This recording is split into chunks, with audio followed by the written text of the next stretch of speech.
राधे राधे दोस्तों, नमस्ते, प्रणाम।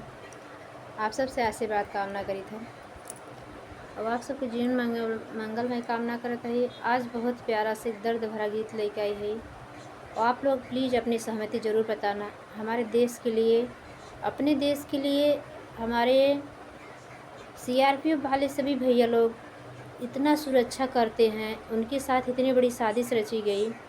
उसी के ऊपर हम बहुत प्यारा प्यारा सब देशभक्ति गीत लेके आए हैं, एकदम अवधि में है।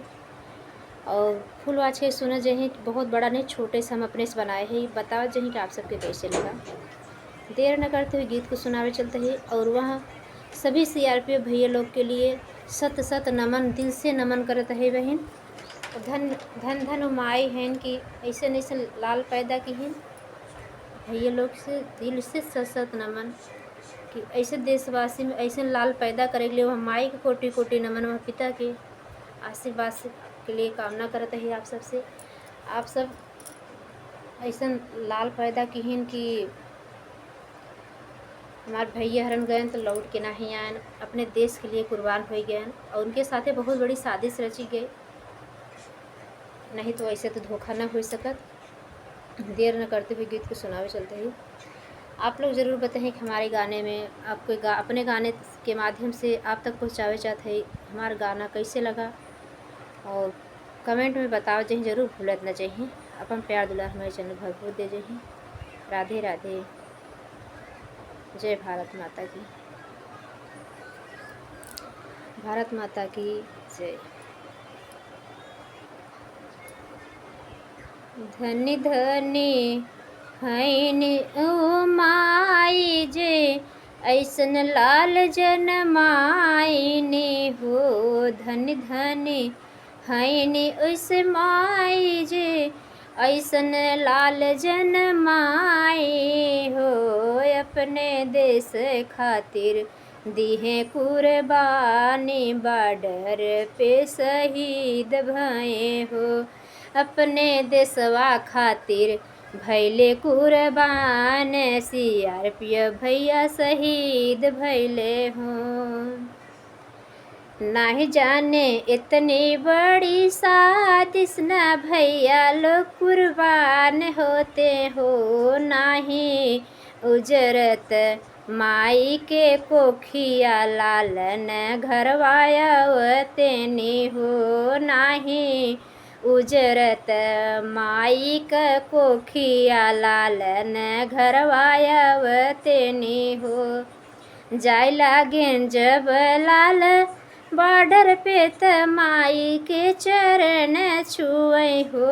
जाय लागे लालन जब बॉर्डर पे त बाबू से आशीर्वाद लिहलन हो। बाबू अपन हाथ सिर पे बनाए रखिया, फिरी घर माया आई हो। बाबू अपन हाथ सिर पे बनाए रखिया, लवटी घर माया आई हो।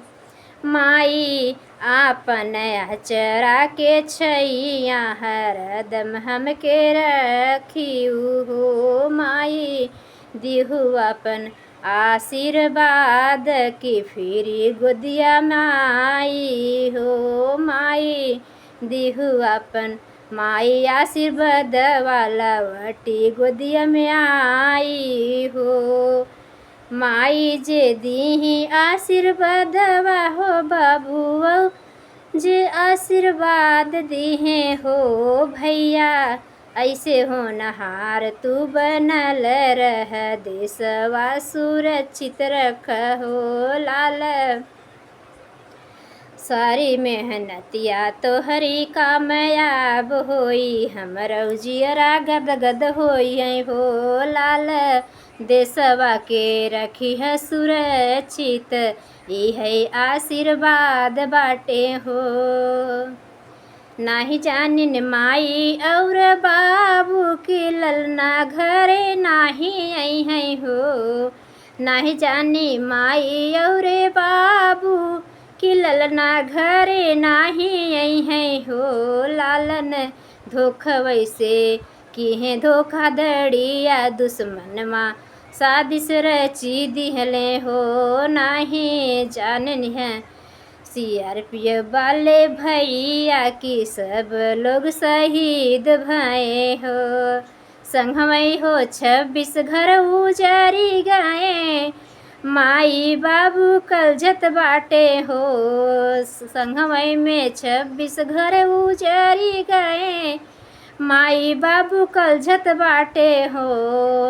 ललना कितने हो पत्नी कर सिंदूरा, मंगिया से धुलाई गए हो। ललना कितने ने पत्नी का सिंदूरा हो, मंगिया से धुलाई गए हो। ललना कितने बहन के यर मनवा हो, रखिया कर रही गए हो। सत सत नमन बाटे कुसुम का शहीद भैया तोहरे सबसे हो।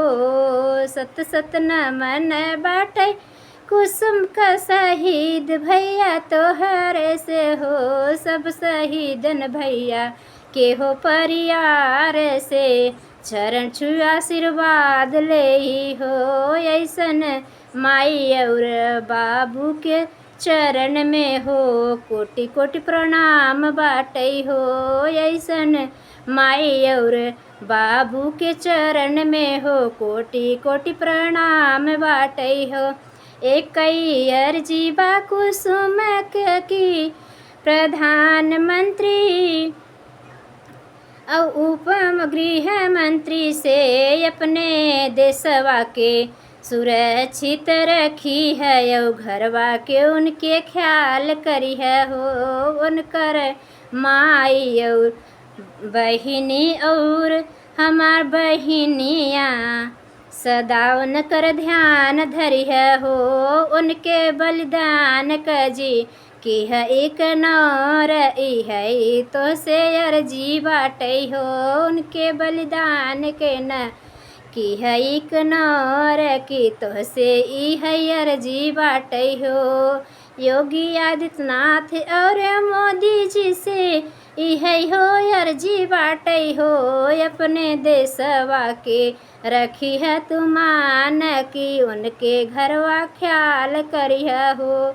भैया अपने देशवा खातिर दी है कुर्बानी की, घरवा के उनके ख्याल रखी है हो। भारत माता की जय।